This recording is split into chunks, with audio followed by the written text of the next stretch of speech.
Previously on Alan Wake, I wrote a horror story that has come true. Thomas Zane did the same in the 70s. You will go no further. If I continue like the Dark Presence wants me to, the story I'm writing won't save Alice. It's a horror story. No one will survive. You knew Zane! Thomas Zane! You're the Lady of the Light in the song! He left something behind to help me. The clicker. Alan thought of this as he stood on the rim of Cauldron Lake, the clicker in his hand. He took a deep breath and jumped. I can get to her now. I can finish this.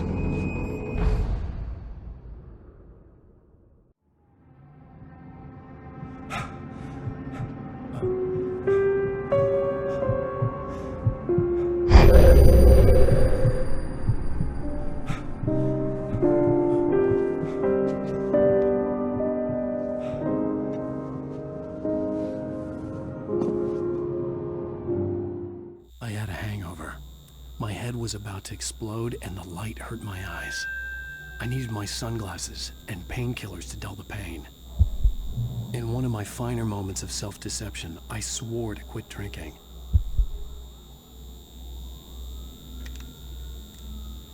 The sunglasses made the world look bearable. Now I could keep my eyes open without feeling like a vampire in the sun.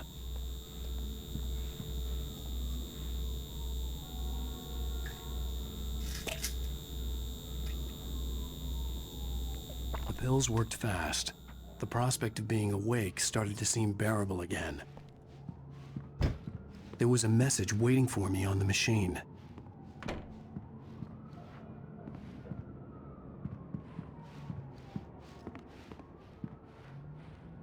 You have one new message. Al! Are you still asleep? Wakey, wakey! You should have your show on your TiVo. If Alice wasn't too mad to record it. And she called me earlier and really chewed me out. Yeah, we went a little overboard last night. But parties are a part of this business. Al, look, I'm saying this as your friend. She's not doing your career any favors by trying to run your life like that, okay? I'll talk to you later, Al. Watch the show!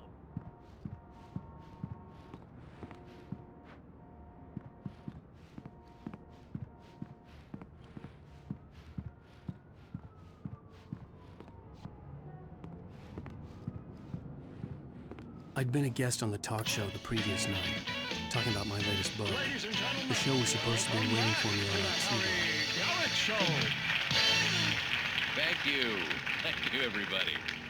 We have a great show tonight. I've been talking with the best-selling author Alan Wake about his new book, The Sudden Stop. Yeah, good read. Go buy it. No, it is a good read. Look, I'm gonna be honest here. Is that wise? No, but I'm gonna do it anyway. I got people who give me the lowdown on books. I'm a busy guy.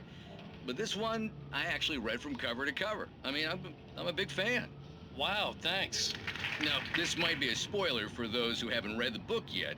Based on the sales figures, the 2 people out there who haven't read the book yet. But this last book is all about the death of the main character, the hard-boiled New York detective, Alex Casey. Now, there's been a lot of outrage about this. Why the hell did you kill Casey? What the hell were you thinking, man? Good riddance. No, seriously though, 7 years and 6 books is a long time. He was a gloomy guy to spend all your working hours with, and it was a good run. But it's time to explore new things. My next book will be a departure from the old for me. You selfish bastard, always thinking of yourself. Well, you've certainly given us a lot of entertainment over the years. And now that you mention it, Casey was a gloomy guy. Never had much luck with his love life with the ladies. Was that autobiographical in any way? Yeah, no kidding. Casey's lady friends tended to die on him. With Casey, it was all about his pain. No, nothing autobiographical about that. I'm a happily married man. My wife is my muse. Well, congratulations. That's great to hear. So, how's the publicity tour been treating you? Good, great. But I gotta say, I'm glad to be back home in New York. Well, you've certainly been on the news a lot lately. Lots of parties and, you got into a fight with some paparazzi. Oh, man. Well, that guy was really in my face. I lost my temper. I know that wasn't cool. You are famous for that temper. Well, I did also write several books. Well, your latest novel is called The Sudden Stop, and it's in bookstores now. Go get it. That means the two of you out there who haven't bought it yet. Ladies and gentlemen, that's all we have for you tonight. I want to thank all our guests for the evening. Alan Wake, Sam Lake. Once more, do the face for a Sam. And our musical guests, Poets of the Fall. Thank you, and good night. At least I'd been funny. I told myself I could live with that. Hey, honey. Did you watch the show? I didn't say anything stupid if that's what you want to know. Okay, Grumpy. You want an aspirin or something? Are you going to start with me about drinking now? You know what? Go back to sleep, Alan.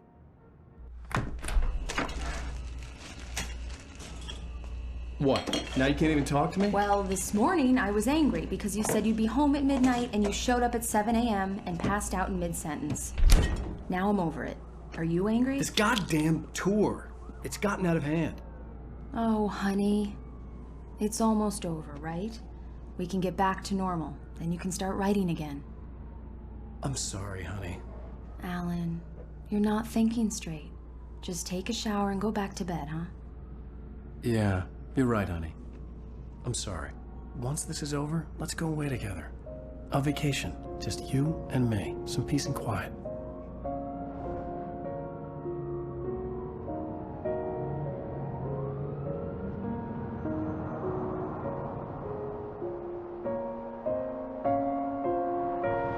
Somehow, the clicker was the key to the cabin.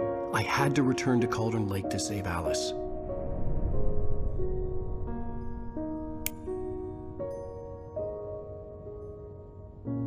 I'm going back to the lake to finish this. I'm going to write an ending to the story in the manuscript on my own terms, to make it all right. Why can't you just write it here? The last page is still in the typewriter. I need to read it first. Everything needs to be just right. Zane tried to cut some corners, and it didn't end well. Okay, ready when you are. I'm sorry, Sarah, but I need to do this alone. Barry, take her gun.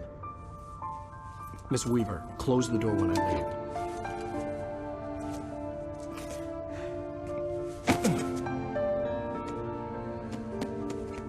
Good luck, Al. See you later.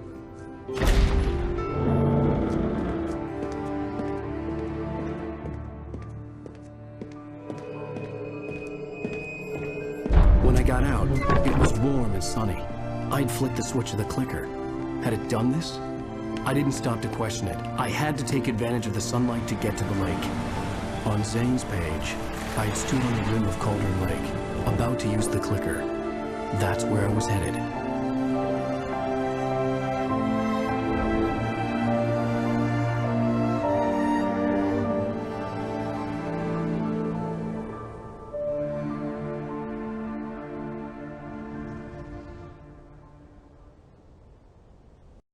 Alone, in daylight, surrounded by the beauty of the Pacific Northwest landscape.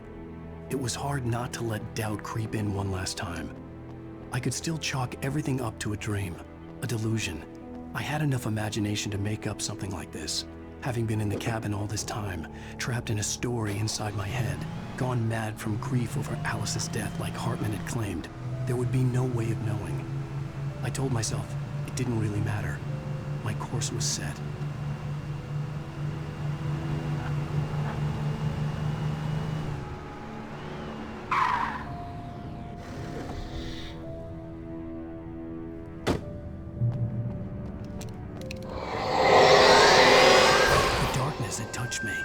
There was a link between us, always would be. I could feel its presence again, getting closer.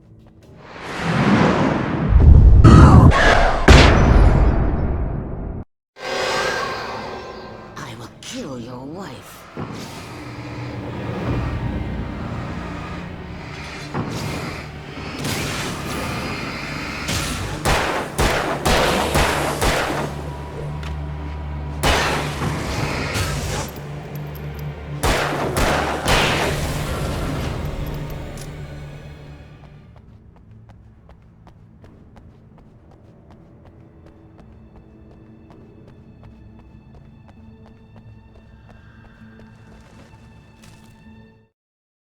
The dark presence was no longer trying to capture the writer so he could create the ending it wanted.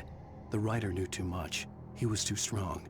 and he carried a weapon left behind by Thomas Zane, something that could hurt it.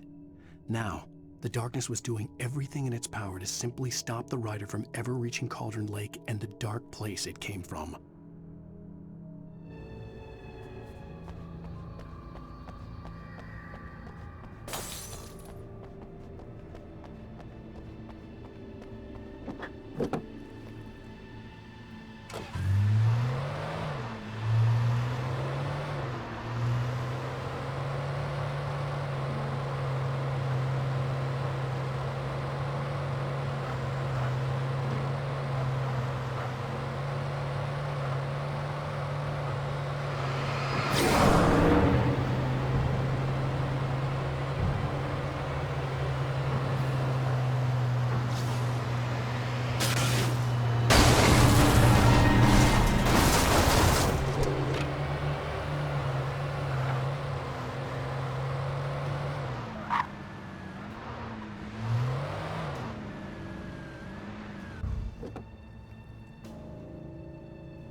Based on the signature in the motel register, Agent Nightingale had stayed here, in room number 2.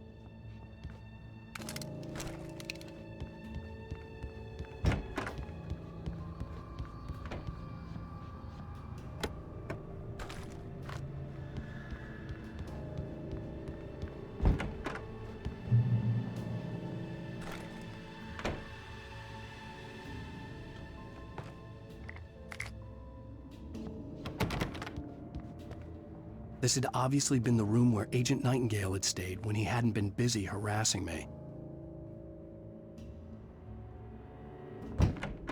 Look after yourself, man! Could have fooled me.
The bottom of Cauldron Lake was a graveyard of things the lake had claimed in one way or another over the decades.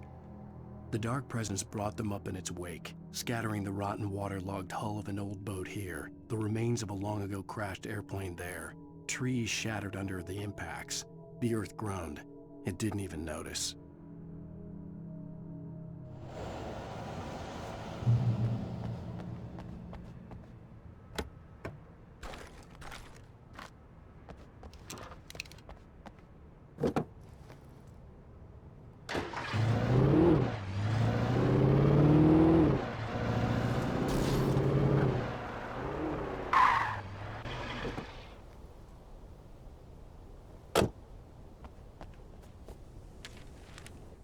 In the end, Barry wasn't going to shoot Sarah.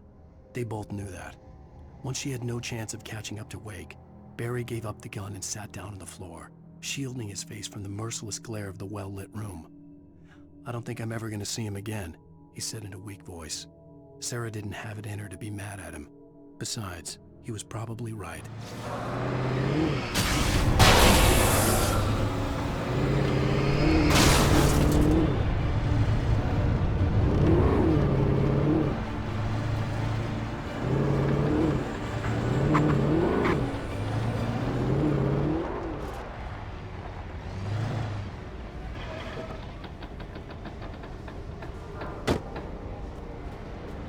I had to get the container out of my way. There had to be a way to power up the container lift.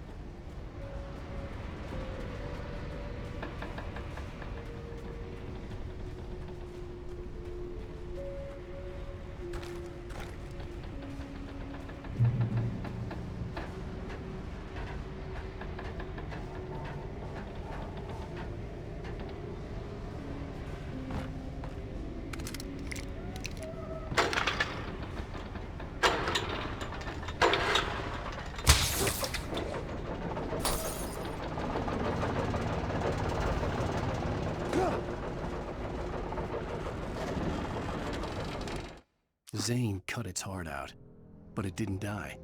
The thing that wore Barbara's face kept crooning sweet nothings sugar-laced with poison. He put on the suit, untied the monster from the chair. The thing in his arms thrashed weakly, but he held fast. He stepped outside, off the pier, and into the dark water, a sinking pinprick of light descending toward a bottom that never came.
When I told Barry my plan back in the well-lit room, I'd acted as if I knew what I was doing. I didn't.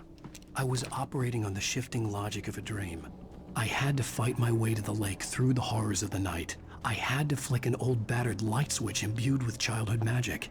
I had to write a happy ending to a horror story. I had to save my wife from the dark prison she was being held in. I will never give her to you.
The dark place I found myself in was unlike anything I could ever have imagined.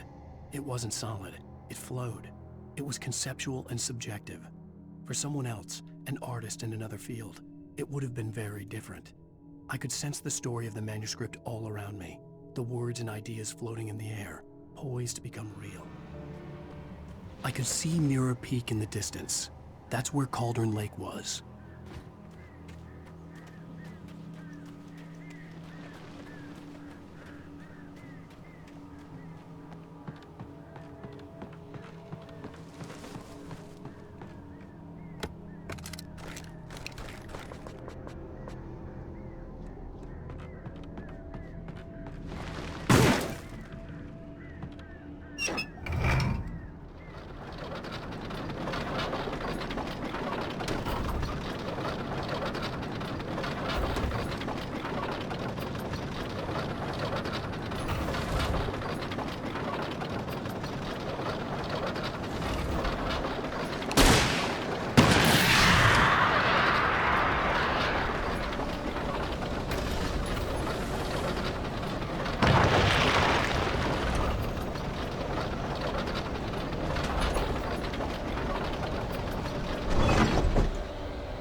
After Zane had gone, I stood alone in the shifting dream that was the dark place. I had to find a way to the cabin. I'd written myself a way through this place in the manuscript. I followed the idea of a path. I'd written myself across the ocean that blocked my way, and with that, there was a bridge to the island beyond. The idea of the cabin flickered in the underwater darkness. I willed the cabin to be real, and it was.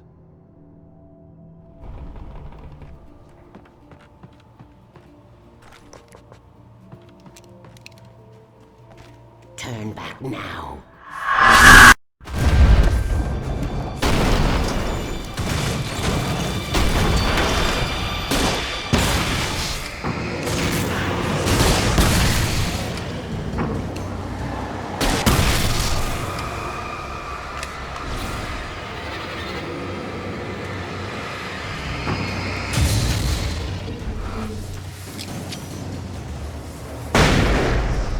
Do as you're told.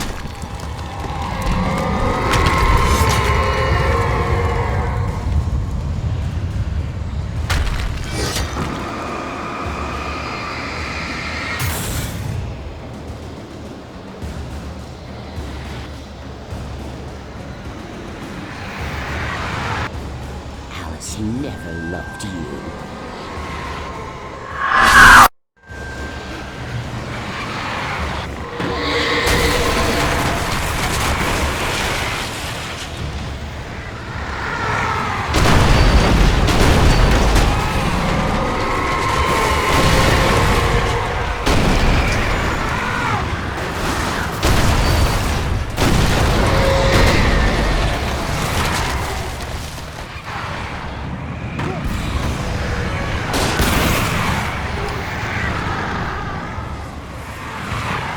You can't win.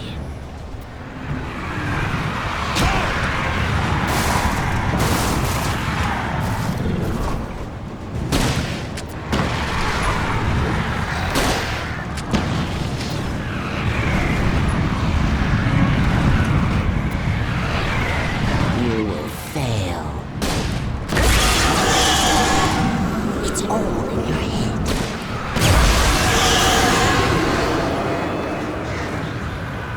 You're making this up.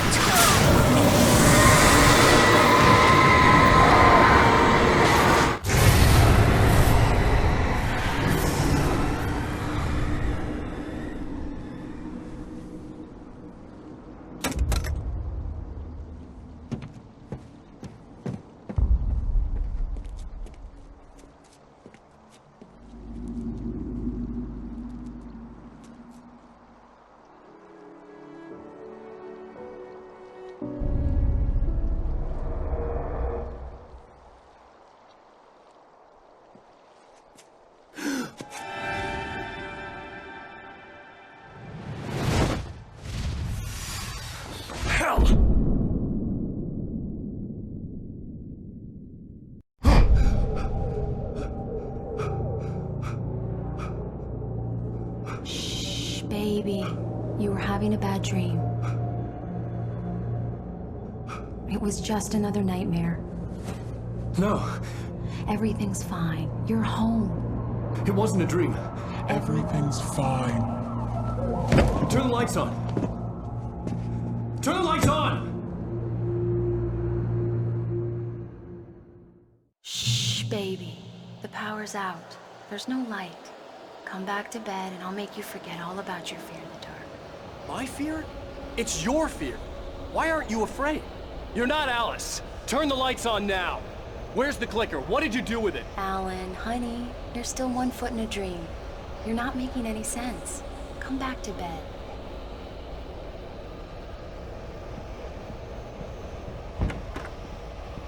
Alan, you're scaring me now. Come back to bed. Have you taken your pills? Do you want me to call Dr. Hartman? Come back to bed, Alan. Come back to bed, Tom.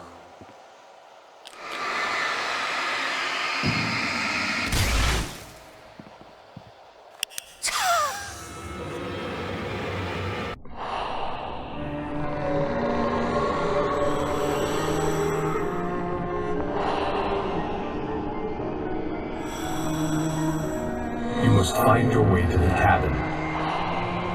It stands in your way. It won't let you pass. It has no heart. It's filled with darkness. You must fill its heart with light.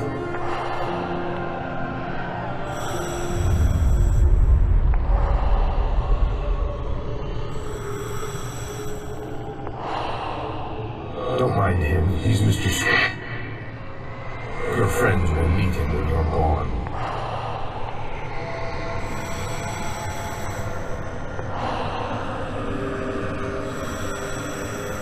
Use the clicker.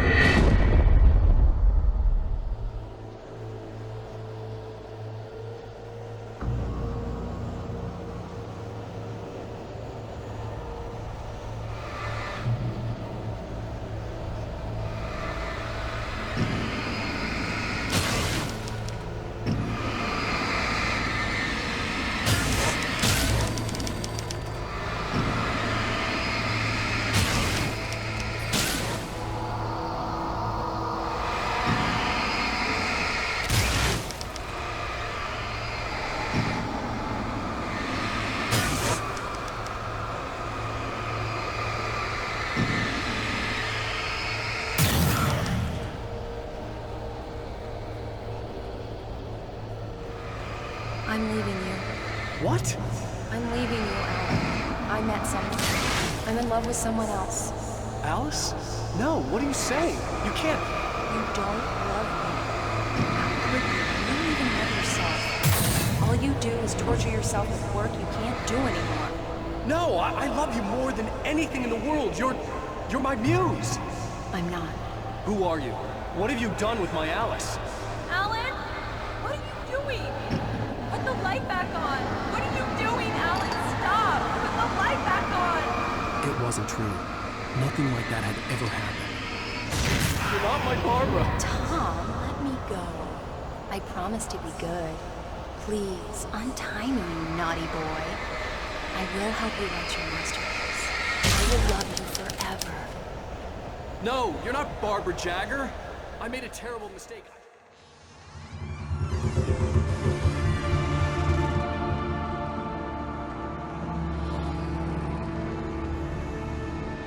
Now you will never get her back.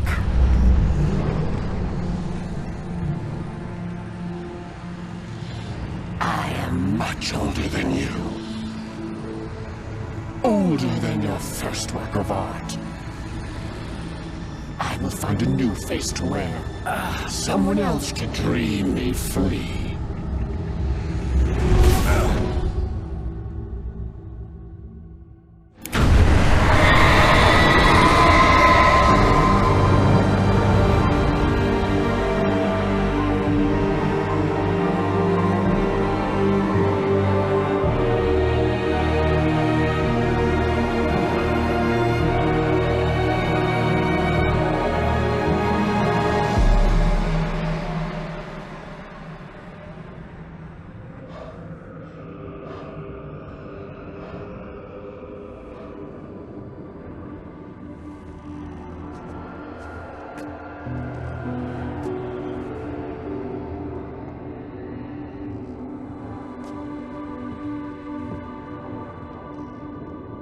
I could feel Alice's presence close by.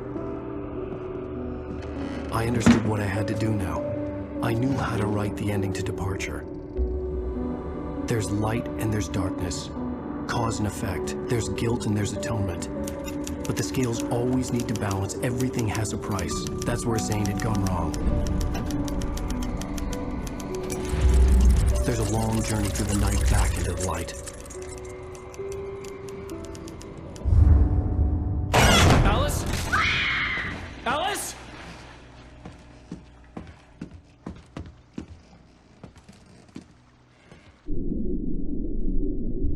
Oh no!